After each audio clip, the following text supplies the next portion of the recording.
डोली चढ़ गइलू काहे बता दा सनम, बता दा सनम प्यारी सूरत के आपन दिखा दा सनम, प्यारी सूरत के आपन दिखा दा। तो नमस्कार दोस्तों, मैं अमृत आपका स्वागत करता हूँ हमारे इस चैनल गीत लिखे सीखे में। तो दोस्तों आज की इस वीडियो में हम लेकर आए हैं आपके लिए एक और फुल और फ्री सॉन्ग। हाँ दोस्तों, भोजपुरी सैड सॉन्ग है। आशा करता हूँ कि आपको ये सैड सॉन्ग दोस्तों पसंद आएगा। और ट्रैक की बात करें तो दोस्तों नया ट्रैक है, नया धुन है।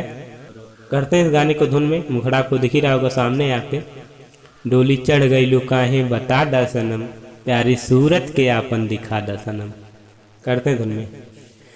डोली चढ़ गइलू काहे बता दा सनम, बता दा सनम प्यारी सूरत के, हाँ प्यारी सूरत के आपन दिखा दा सनम, प्यारी सूरत के आपन दिखा दा सनम। हाँ डोली चढ़ गइलू काहे बता दा सनम, बता दा सनम प्यारी सूरत के आपन दिखा दा सनम, दिखा दा सनम। तो मुखड़ा कुछ ऐसे था, अंतरे में आते हैं। तू ता हमके धरैलू कसम प्यार के, साथ जिए मरे के दिल हार के। हाँ तू ता हमके धरैलू कसम प्यार के, साथ जिए मरे के दिल हार के।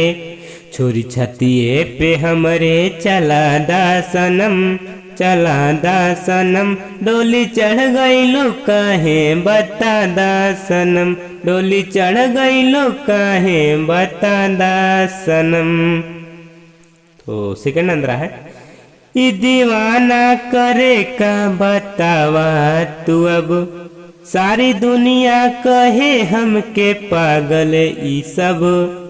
हाँ ई दीवाना करे का बतावा तू अब, सारी दुनिया कहे हमके पागल ई सब।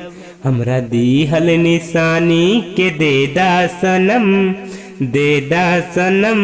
डोली चढ़ गइलू काहे बता दा सनम, डोली चढ़ गइलू काहे बता दा सनम। तो भाई लोग लास्ट वाले अंतरे पे आएंगे, लाइक कर दीजिएगा इस गाने को। तू ता बाड़ू रानी हमर दिल में बसी, बाकी मन मोर करे हम करी खुद खुशी।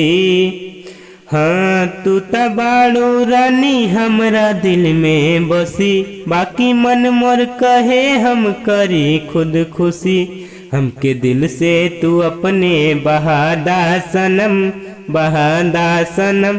डोली चढ़ गइलू काहे बता दा सनम, डोली चढ़ गइलू काहे बता दा सनम। तो दोस्तों कुछ इस प्रकार से हमारा गाना था। मैं आशा करता हूँ कि दोस्तों यह गाना आपको बहुत ज़्यादा पसंद आया होगा। पसंद आया तो वीडियो को लाइक कर दीजिएगा। और दोस्तों इस वीडियो को एक शेयर जरूर कर दीजिएगा अपने उस भाई या दोस्त के पास जो गाना लिखना या गाने की कोशिश करते हो, जो अभी स्टार्टिंग टाइम में हो, उनके पास शेयर कर दीजिएगा। और भाई लोग जो चैनल पर नए हैं उनसे निवेदन है कि इस चैनल को सब्सक्राइब कर दीजिएगा और घंटी को ऑन कर दीजिएगा, जिससे आप हमारी हर वीडियो को सबसे पहले देख पाएँ, गा पाएँ, सुन पाएँ दोस्तों हमारे गाने को।